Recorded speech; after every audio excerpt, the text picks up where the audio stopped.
Alors on continue ici avec le texte et les logos. Je vais créer un nouveau document. Et dans ce document, je vais taper un texte.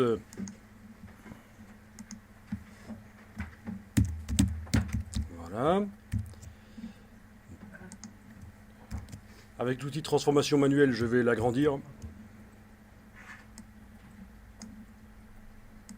Bien, le texte arrive avec un fond noir. Je sais que c'est pas bon, les fonds et les contours mis par cette méthode-là, donc je vais directement supprimer le fond et je vais par la palette aspect mettre un nouveau fond sur le texte.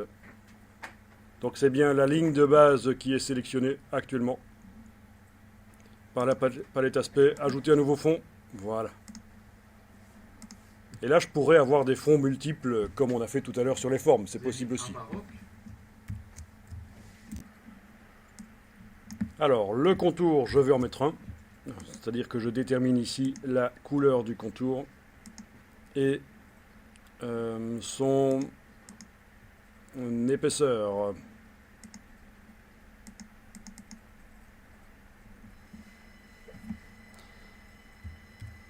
Bien, on sait que le contour doit normalement passer sous le fond pour qu'il ne modifie pas le dessin de la police. Donc je prends la ligne contour, je la fais passer sous le fond dans la palette aspect et voilà. Donc ça c'est plus correct.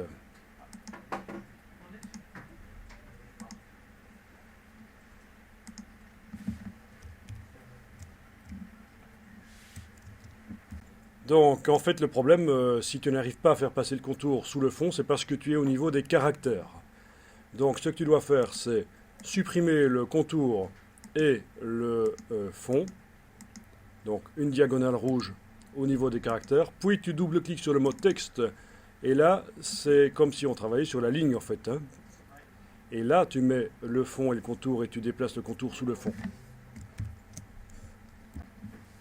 Bon, alors ici, je voudrais que le contour s'éloigne du texte. Je voudrais qu'il y ait un espace entre le contour et le texte. Donc une solution, c'est d'augmenter l'épaisseur du contour ici, puis de mettre un nouveau contour au-dessus de celui-là. Le nouveau contour, le mettre en blanc avec une épaisseur moins grande. On est d'accord? Un nouveau contour blanc au-dessus du contour en couleur, ça crée une zone entre la lettre et le contour. Mais ce n'est pas une bonne solution. Parce que si je regarde donc en affichage, avec menu affichage, afficher le damier de transparence, vous comprenez tout de suite qu'en fait le logo contient des pixels blancs. Et je voudrais que ce soit transparent. Je voudrais que quand je le mets au-dessus d'une image, je vois l'image autour du texte, mais aussi à travers la lettre, là où c'est blanc pour l'instant. Donc la méthode qui vient d'être expliquée ici n'est pas la bonne. Donc on va jeter le contour blanc. Il ne nous reste plus qu'un seul contour, c'est celui-là. Je indique que je travaille sur lui et je vais lui mettre un effet spécial qui va l'éloigner du texte. Donc si j'essaye de mettre un effet spécial de transformation pour agrandir, on va tester. Menu effet, distorsion et transformation. Transformation. Je coche la case aperçue et je modifie l'échelle. Par exemple, je vais passer à 105% ici et 105% là. Voilà. Donc le contour s'agrandit. C'est peut-être pas encore assez. Je vais indiquer 115. 115. Voilà. C'est pas génial. C'est pas génial. Et le contour s'agrandit, mais il ne correspond plus au fond.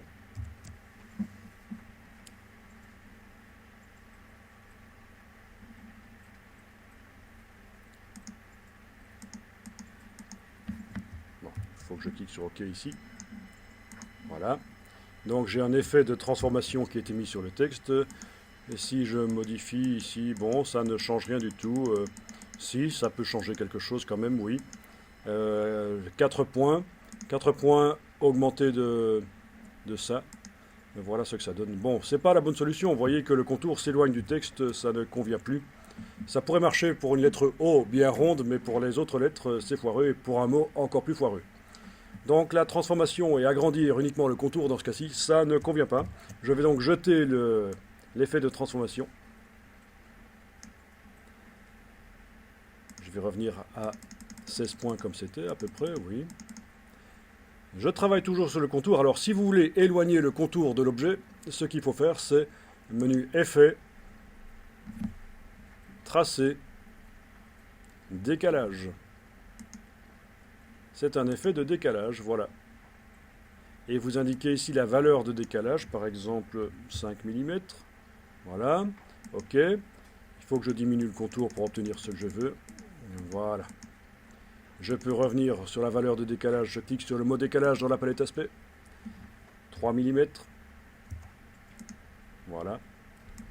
Donc voilà, c'est vraiment de la transparence entre le texte et le contour. Si j'affiche la palette transparence ici, affichage, afficher le damier de transparence. Voilà, je vois que j'ai vraiment de la transparence entre le fond et le contour.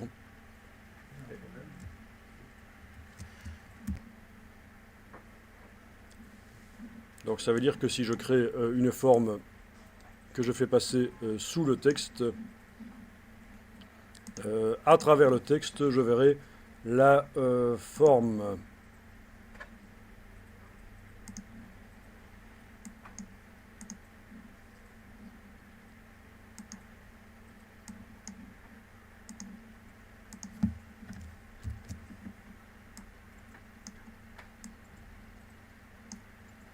Voilà.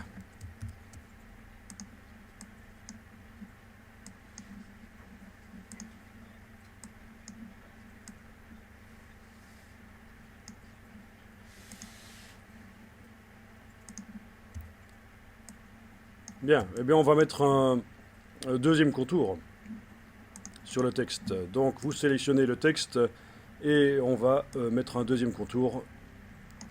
Donc palette aspect en ayant sélectionné avec la flèche noire la ligne de base. Menu de la palette aspect, ajouter un nouveau contour, voilà. Nouveau contour sur lequel qui va passer, autant le faire passer en dessous du fond, même s'il n'est pas au même endroit que le fond puisqu'il est décalé, qui va être décalé. Autant le faire passer sous le fond, voilà. Et je vais lui mettre un effet décalage. Alors autant prendre celui-ci et le copier sur le nouveau contour. D'accord? L'effet de décalage ici, si je déplace avec la touche Alt sur le nouveau contour, j'ai déplacé une copie de l'effet. Je clique sur le mot décalage et je peux augmenter le décalage. Voilà. Je peux diminuer l'épaisseur du contour, etc. Vous devez obtenir à peu près cet effet-là, en fait. Voilà.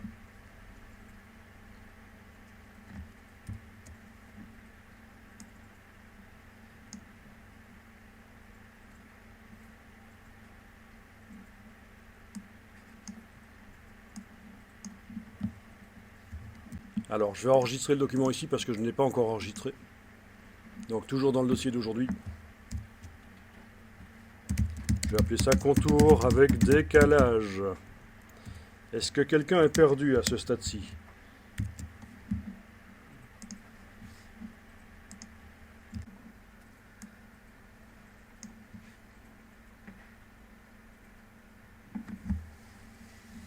Bon, ben on continue alors. Donc, l'effet spécial ici, je vais le stocker dans la palette des styles graphiques. Menu fenêtre, style graphique. Vous déplacez donc le petit carré en haut à gauche. Vous le déplacez dans la palette style graphique qui va nous servir après. Nous allons le récupérer là-bas.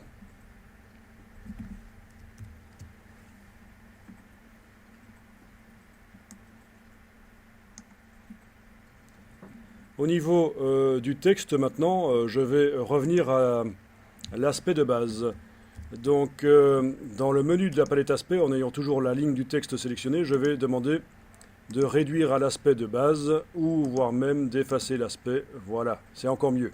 Menu de la palette aspect, effacer l'aspect. J'ai donc un texte qui n'a pas d'aspect du tout. Mais tout ce que j'ai mis au point, je l'ai stocké ici dans la palette style graphique. Et vous avez vu qu'il y a un problème, c'est que les contours s'entrecroisent.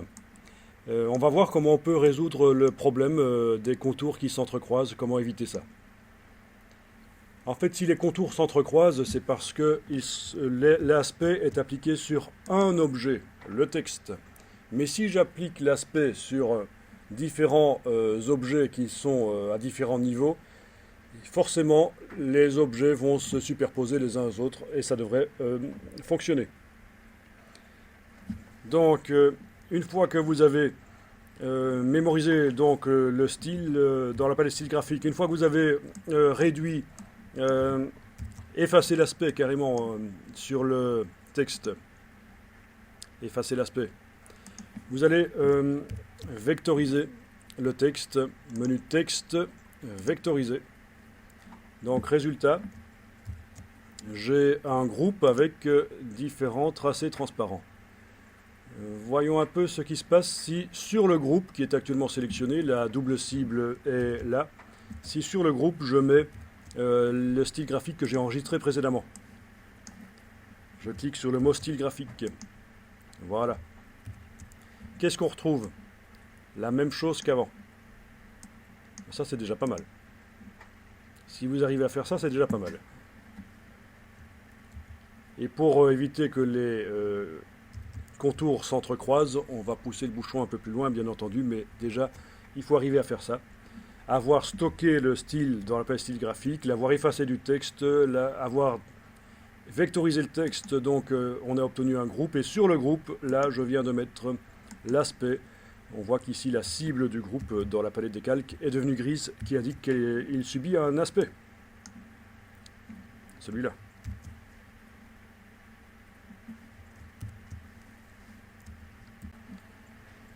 Alors, le groupe est toujours sélectionné. Je vois l'aspect qui est mis sur le groupe ici dans la palette aspect. Et je vais ajouter un fond. Ajouter un nouveau fond. Voilà. Ce nouveau fond, je vais le faire passer sous les contours. Ce nouveau fond va être blanc. Voilà. Donc il est sous les contours, il est blanc. Et je vais lui mettre un décalage pour qu'il s'agrandisse. Donc je peux aller chercher par exemple le décalage ici dans un des contours et avec la touche Alt le déplacer sur le nouveau fond. Voilà. La valeur de décalage va me permettre de remplir la lettre. Alors pour faire ça, c'est important de voir la transparence. Vous devriez afficher le damier de transparence. Menu affichage, afficher le damier de transparence. Voilà. Comme ça, vous allez voir la différence entre le blanc et le transparent. Et donc, ici, dans la palette aspect, pour le fond blanc que j'ai mis en dessous avec un effet de décalage, je clique sur le mot décalage et je vais indiquer une valeur qui va permettre de remplir la lettre. Alors 6 mm, ça a l'air d'être bon. Si je mets plus, ça va déborder en dehors des lettres, c'est pas bon. Hein. 9 mm, ça déborde en dehors des lettres, c'est pas bon. Donc la valeur qui convient ici, c'est 6 mm, visiblement. Voilà, ça a l'air d'être correct.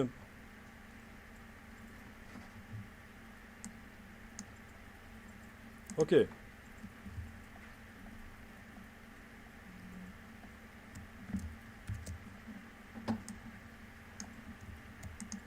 Et donc voilà ce que ça donne.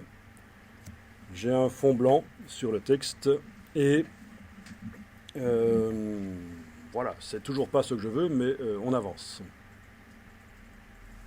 Les contours s'entrecroisent toujours.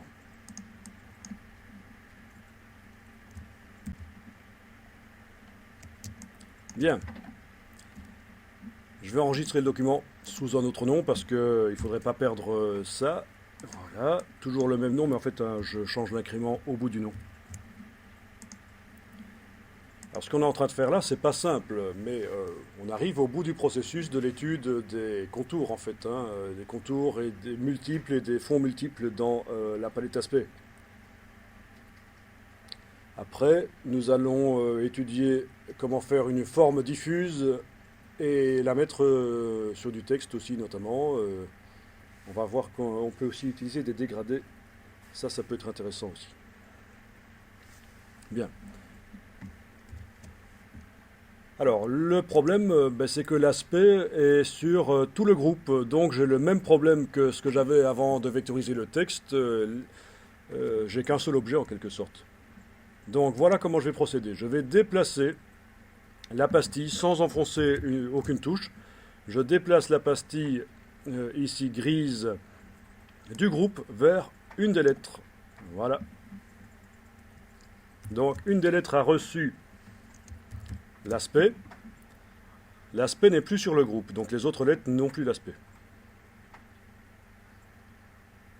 Et donc je peux même m'amuser à déplacer la pastille d'une lettre à l'autre, et je vois que chaque lettre, l'une après l'autre, ah oui, elle garde les effets de base.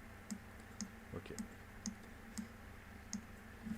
Alors, maintenant que la pastille est sur une des lettres, avec la touche Alt, je la déplace sur une autre, et sur une autre.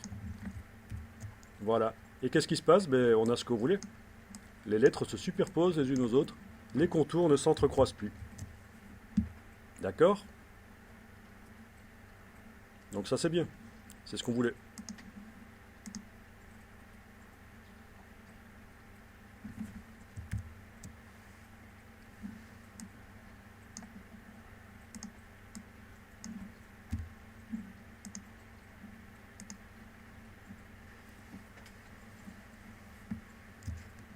Bien. Alors, si je veux modifier l'aspect, je peux le faire lettre par lettre, mettre même des couleurs différentes pour chaque lettre, ce ne serait pas un problème. Ok. Mais je ne vais pas faire ça. Je vais modifier toutes les lettres d'un coup. Alors, on va voir comment ça va se passer si je sélectionne toutes les lettres d'un coup. Vous voyez que je viens ici de mettre deux couleurs différentes à deux lettres. Si j'active toutes les lettres avec clic, majuscule clic sur les pastilles, comme ceci, qu'est-ce que la palette aspect me dit? Aspect mixte. Ça veut dire que la palette aspect ne me montre que ce qui est commun à toutes les lettres. Vous voyez que le fond ici, sur deux lettres, j'ai été le changer la couleur, et donc le fond n'apparaît pas, il est indiqué aspect mixte. Pas bon ça.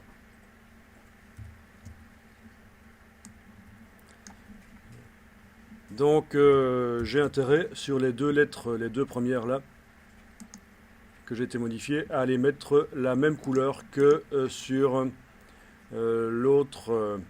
Alors quelle était cette couleur? Bonne question. Je ne la repère pas facilement. Ça doit être celle-là, oui, celle-là, voilà. Ok, ça c'est une solution. Sinon il y avait une autre solution si j'arrivais vraiment pas à la repérer. Voilà, fond, même couleur, voilà.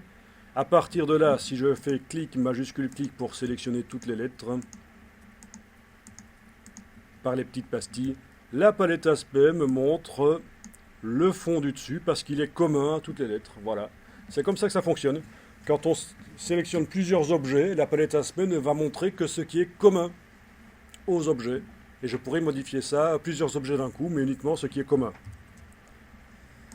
Et donc là, je peux modifier la couleur de toutes les lettres d'un coup. Voilà. Je peux aller choisir différentes couleurs. Les couleurs de fond, c'est possible également d'aller modifier les deux contours, pardon. Les couleurs de contour, je peux aller modifier les couleurs de contour. Voilà.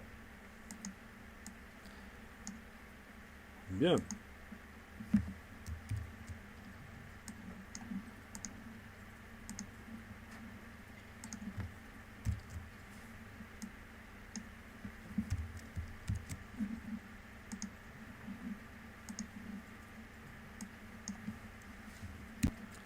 Alors, si je veux modifier, d'abord ici je vais me faciliter la tâche en verrouillant l'étoile que j'avais faite ici, voilà, comme ça je ne sais plus y toucher, ça c'est une chose. Si je veux modifier l'espacement entre les lettres, l'approche, comment faire? Plus possible d'y aller par la palette caractères, parce que ce sont des formes. Le texte a été vectorisé par la palette caractères, menu fenêtre texte caractères.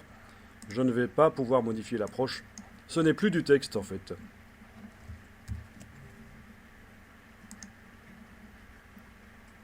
Vous n'avez pas une petite idée comment modifier? Oui. Alors, l'espacement entre les lettres. On peut les déplacer manuellement, c'est vrai. On peut les déplacer manuellement, une par une, c'est possible. Mais je vais vous montrer ici la fonction d'espacement entre les objets. Donc vous allez sélectionner toutes les lettres. Alors une manière de les sélectionner ici, ça peut être de cliquer sur la cible du groupe. Tout à l'heure, quand je modifiais les aspects, il fallait que je le fasse en sélectionnant clic, majuscule, clic, tous les objets. Mais là, je peux sélectionner en fait tout le groupe, ça devrait fonctionner. On va voir. Et je vais faire apparaître la palette alignement. Donc la palette alignement, menu fenêtre alignement. On l'a déjà utilisé, il me semble. Ou je confonds avec un autre groupe. Je confonds avec un autre groupe? Oui. Oui, pour les fenêtres de building. Alors, dans la palette alignement, je vais demander d'afficher les options. Je vais demander d'aligner sur... Dans ce cas-ci, un objet clé, il veut pas. Pourquoi? Bonne question. Parce que... Mais c'est un groupe qui est sélectionné. C'est ça, en fait. Donc, dans ce cas-là, malheureusement, je pense qu'il va falloir également activer les objets par... comme ceci, voilà. Eh ben non. Alors, cherchons pourquoi il ne veut pas.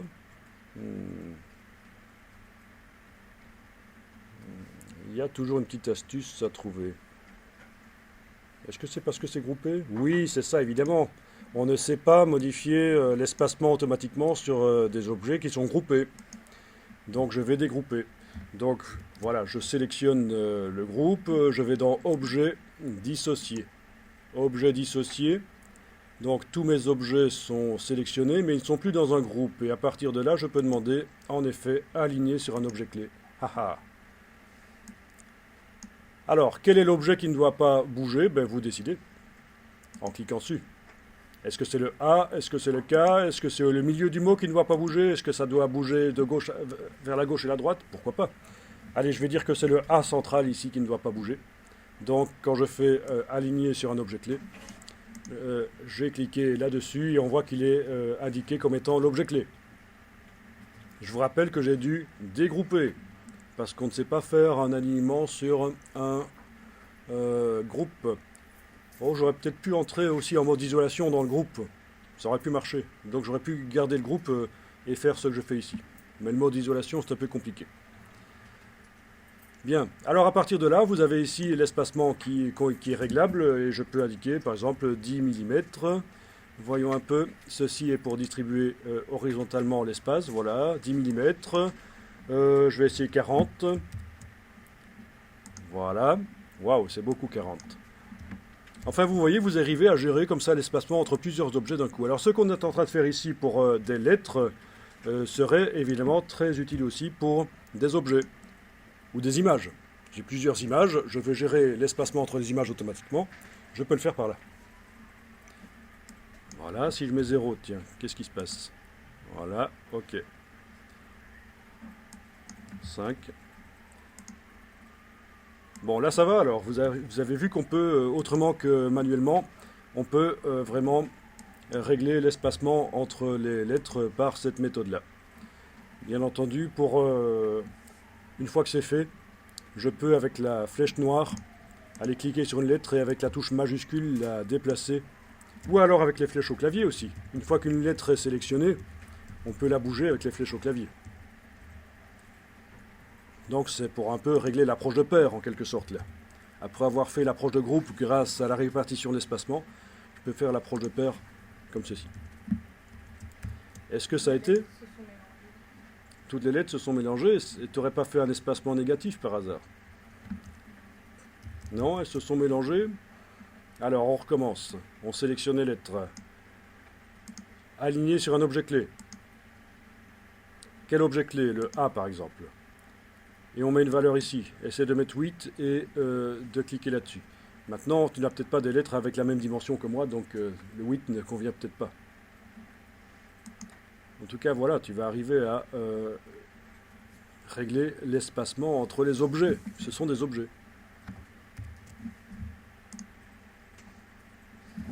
Voilà. Donc, dans ce cas-ci, avec la flèche noire, la touche majuscule, je vais les repositionner. Peut-être les flèches aussi au clavier, voilà. Oui, donc je viens d'utiliser les flèches au clavier pour bouger l'objet. On est d'accord? Les flèches gauche et droite au clavier. Alors parfois, vous allez trouver que le déplacement, quand on appuie sur les flèches au clavier, il est trop rapide ou trop lent. Eh bien, sachez que ça se règle, ça, dans les préférences d'Illustrator. Donc, édition préférences sur PC, sur Mac, Illustrator préférences. Je vais aller dans... Est-ce que c'est dans Unité? Non, c'est pas dans Unité, c'est dans Général. Ouah, il faut que je trouve ça.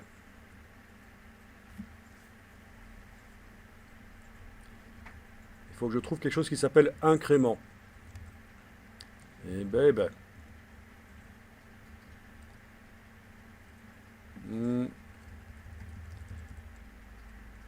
Eh bien, c'est pas facile parce que entre InDesign et Illustrator, parfois les préférences sont différentes et j'ai tendance à m'embrouiller au niveau des préférences. Donc, je crois que là, on va devoir renoncer à ça. J'ai pas l'impression que je vais le retrouver facilement. Bon.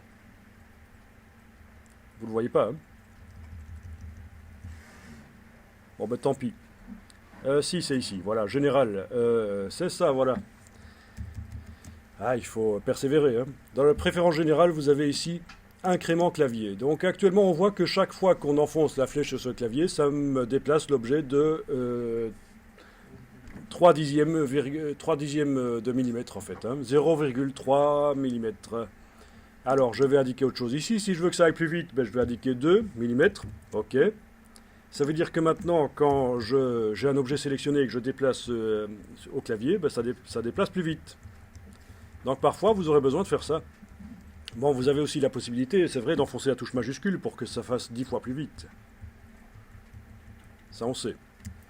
Alors, si je mets maintenant un incrément plus petit, dans les préférences générales ici à incrément clavier, je vais mettre à la place, c'était 0,3 tout à l'heure, hein, je vais mettre 0,05.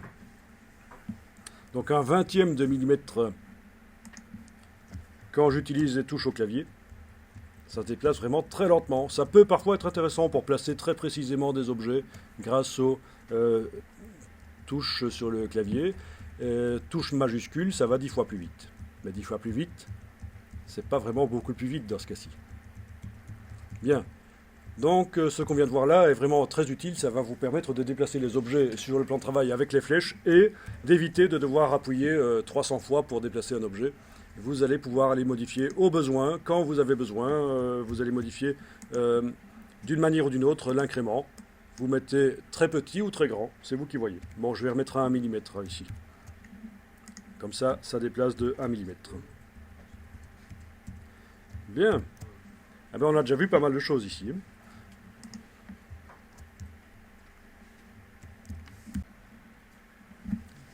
Alors, il me reste une chose à faire, c'est faire en sorte que le blanc soit transparent. Mais alors, petit problème, si je supprime le blanc, les contours vont continuer à se recroiser. Et donc, c'est là que je vais appeler à la rescousse Photoshop. Ça, il faut vraiment prendre conscience que quand vous avez des limitations dans Illustrator, vous avez la possibilité de passer le vectoriel dans Photoshop. Il va rester vectoriel, il ne va pas pixeliser, et vous allez pouvoir utiliser des effets spéciaux Photoshop et puis récupérer ce qui a été traité dans Photoshop, le récupérer dans Illustrator. Je vais vous montrer ici un exemple et après je vous en montrerai un autre d'utilisation de Photoshop pour venir à la rescousse de Illustrator, notamment quand on fait des biseaux, qu'on appelle aussi des chanfreins, donc des bords. Illustrator est vraiment pourri pour faire ça, donc je passe par Photoshop.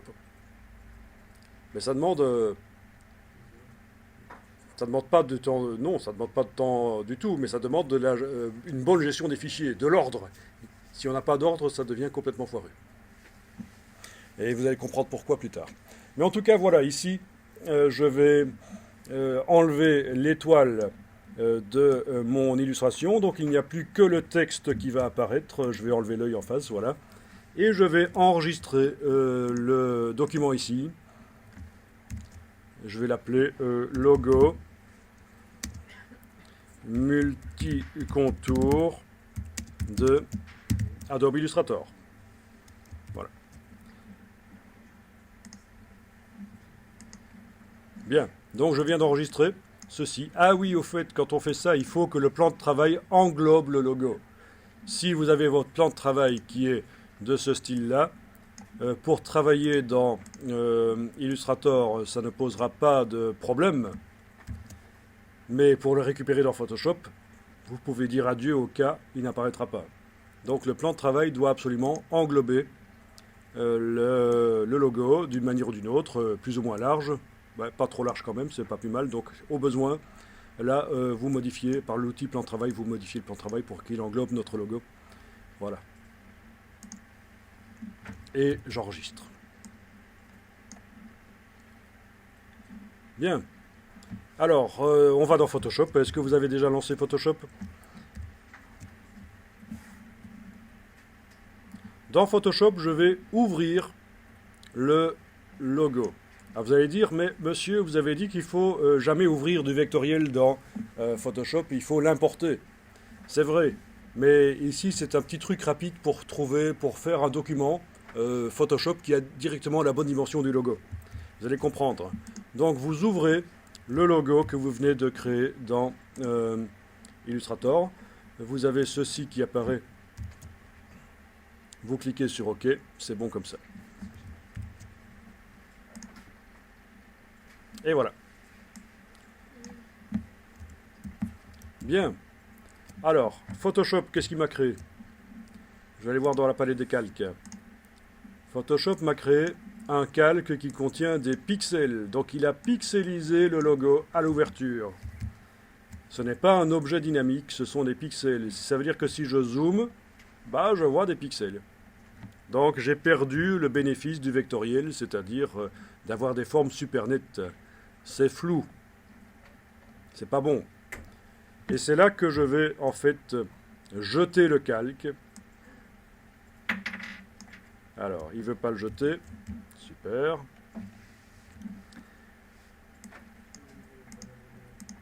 Il n'est pas verrouillé. Il doit pouvoir le jeter. Il ne veut pas.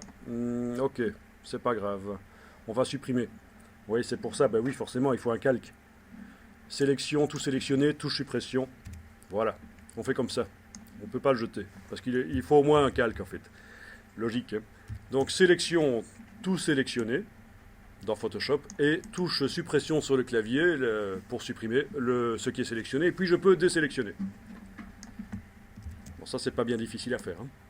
Sélection, tout sélectionner, touche suppression sur le clavier, puis désélectionner. Et j'obtiens un calque vide qui a la bonne dimension du logo, en fait. Et c'est là que je vais l'importer, en fait. Fichier importer. C'est ça qu'il faut faire dans Photoshop. Les vecteurs, on les importe pour qu'ils restent des vecteurs. Donc, logo multicontour de Adobe Illustrator importé. Voilà, la petite boîte de dialogue ici. OK. Et voilà le logo. Alors, ça demande de valider avec la touche Entrée. J'enfonce la touche Entrée sur le clavier, ou Retour chariot. Voilà. Et qu'est-ce que j'obtiens? Un objet dynamique. On en a parlé des objets dynamiques. Ce sont des calques conteneurs. Alors, ça veut dire que là, à l'intérieur, c'est réellement des vecteurs. D'abord, j'attends de voir si tout le monde arrive à faire ça, et puis je vous explique la petite subtilité ici.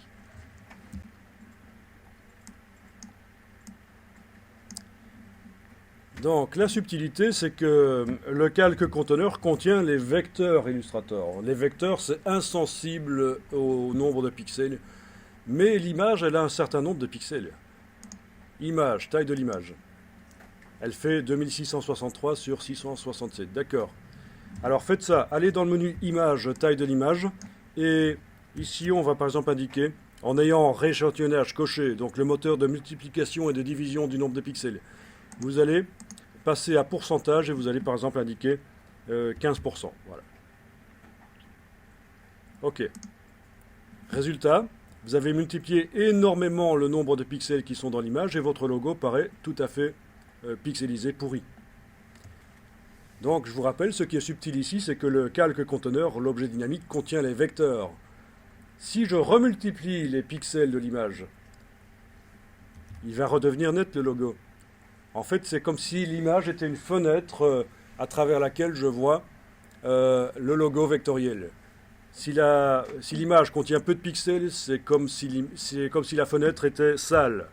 Je ne vois pas bien le logo. Si elle contient beaucoup de pixels, c'est comme si elle était super propre. Je vois très bien le logo qui se trouve derrière, dans l'objet dynamique. Eh bien, on va réessayer. Image, taille de l'image. Je vais multiplier ici, essayons 600, oui, ça peut être 600%. Donc je passe d'une image minuscule à une image qui sera beaucoup plus grande. Et résultat, mon logo apparaît beaucoup plus précisément.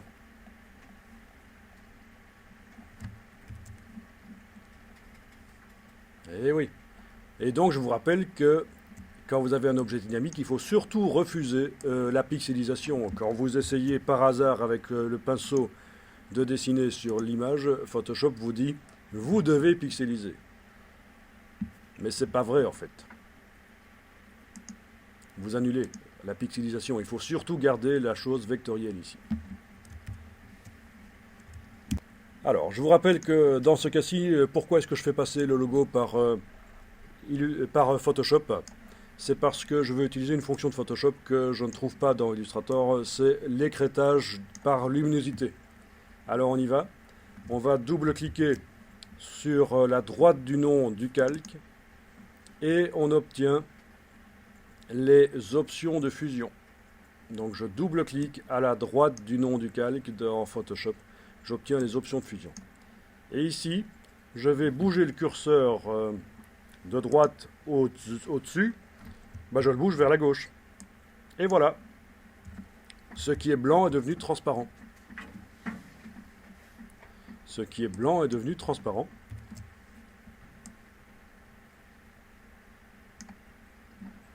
Ok.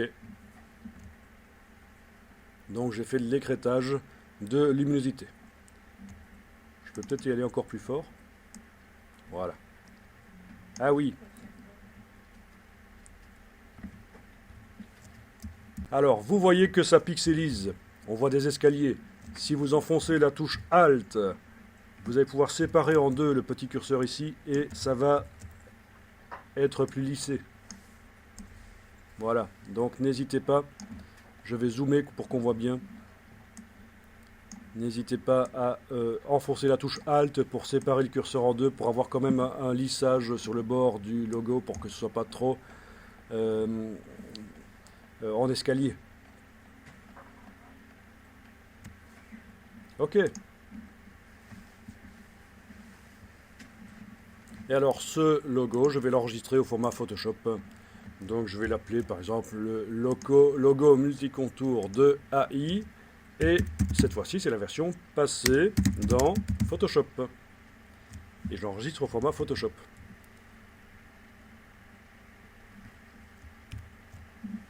Enregistré.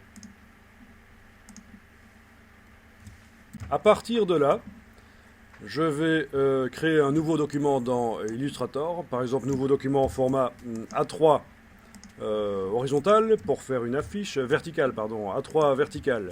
Et j'importe l'image de Photoshop. Fichier importé, j'importe l'image de Photoshop, le logo multicontour de Adobe Illustrator passé dans Photoshop. Le voilà. Et le fond est transparent normalement. Si je demande d'afficher le damier transparent, je vois que le fond est transparent.